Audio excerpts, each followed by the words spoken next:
ଜୟ ଜଗନ୍ନାଥ ସାଙ୍ଗମାନେ ନମସ୍କାର। ଦର୍ଶକ ବନ୍ଧୁ, ଭଦ୍ରକ ଜିଲ୍ଲା ବୈତରଣୀ କୂଳରେ ଅଛନ୍ତି ଆରଡ଼ିର ବାବା ଆଖଣ୍ଡଳମଣି। ବାବାଙ୍କ ନିକଟରେ ଜାଗର ଜାଳିବା, ମନର ସବୁ ଦୁଃଖ କହି ମନର ଦୁଃଖ ଦୂର କରିବା। ଜାଗର ଜାଳିବା ମନରେ ଭାବର ଭକ୍ତି ଧରି ବହୁ ଦୂରଦୂରାନ୍ତରରୁ ଧାଇଁ ଆସୁଛନ୍ତି ଭକ୍ତମାନେ। ମୁକ୍ତି ଓ ଆସ୍ଥାର କେନ୍ଦ୍ର ବାବା ଆଖଣ୍ଡଳମଣି। କଳିଙ୍ଗର ରାଜା ହରହର ଭଞ୍ଜ ଦେବ ନିର୍ମାଣ କରିଥିଲେ ବାବାଙ୍କ ମଣିଙ୍କର ଭବ୍ୟ ମନ୍ଦିର। ପୁରାଣରେ ରହିଛି ବାବାଙ୍କର ଅନେକ ଗାଥା। ତେବେ ଚାଲନ୍ତୁ ଜାଣିବା କେମିତି ହେଲା ବାବାଙ୍କର ନାମ ବାବା ଆଖଣ୍ଡଳମଣି।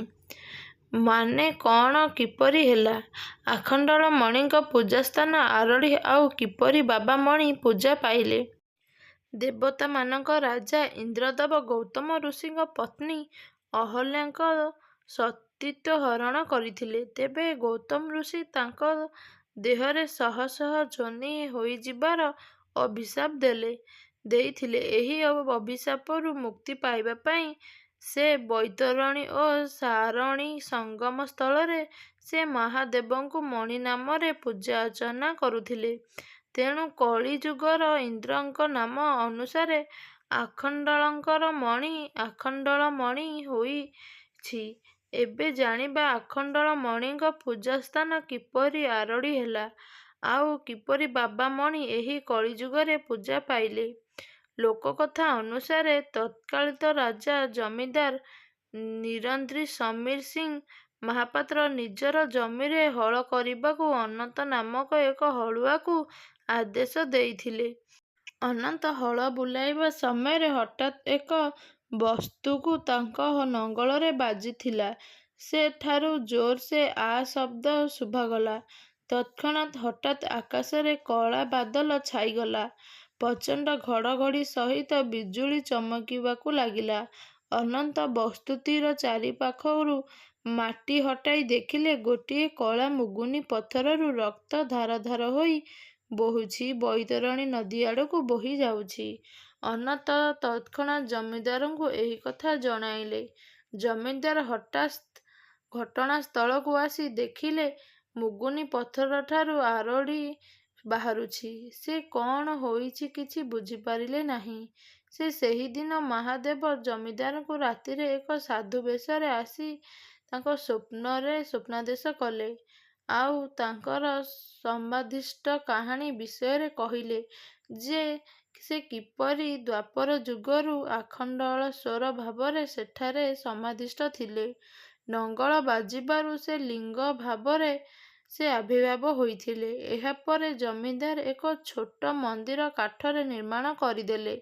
ଏହାପରେ ଖଣ୍ଡମଣ୍ଡଳରେ ବାବା ଆଖଣ୍ଡଳମଣି ଭାବରେ ସେ ପୂଜା ପାଇଲେ। ଜାଗର, ମହାଶିବରାତ୍ରି ଏଠାକାର ସବୁଠାରୁ ବଡ଼ ପର୍ବ। ପ୍ରତିଦିନ ବାବା ମଣି ତିନୋଟି ବେଶରେ ସବୁଦିନ ସଜେଇ ହୁଅନ୍ତି।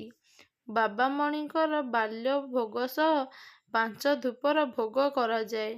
ଲୋକମାନଙ୍କ ମନରେ ଏହା ବିଶ୍ୱାସ ଅଛି ବାବାଙ୍କ ପାଦୁକା ପାଇ ବଡ଼ ବଡ଼ ରୋଗରୁ ମୁକ୍ତି ମିଳେ। ତେବେ ଏହାକୁ ନେଇ ମଧ୍ୟ ଏକ ଲୋକକଥା ଅଛି।